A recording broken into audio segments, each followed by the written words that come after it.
Good morning guys, जय एकविरा, जय Agri.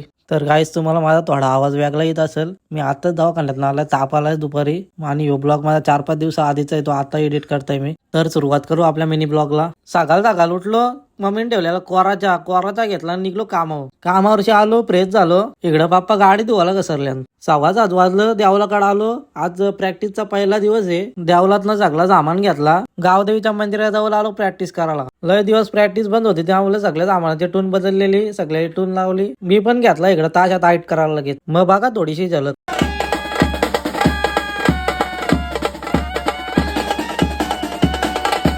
Practice झाली ना, निघलो सामान ठेवायला. इकडं फटाकड्या वाजव होत्या, शर्यत जिंकून आल्या. प्रॅक्टिसचा पहिला दिवस होता म्हणून बघा हात दुखत होतं. इकडं बेस बघा यांनी कसा चालवलाय. यो आमचा सिनियर मास्टर बघा, जाम हाऊस झाले बोलतो. सामान ठेव नाही तर यो इकडे गाडी घेऊन आलता, कुठेतरी चाललाय. यो इकडं बघा बारीक झालाय. घरी येत होतो, इकडं भावने बघा कसली भारी लाइटिंग लावले, नादच केला डायरेक्ट. श्रावणी बोलतोय यो कंदील मिनी बनवलाय. यो इकडं बघा आमचं घर कसा चमकवलाय. घरांची नाही तर बाय बोलतोय इकडं तुला शॉर्मा आणलाय. शॉर्मा घालला ना, घेतला जेवाला. मच्छी दिलती नानीनी. जेवलो ना, आलो देवलाकडे. इकडे जाईल मात्र बॅटी फिरवताय. आम्ही इकडे प्रेक्षक बसलेलो.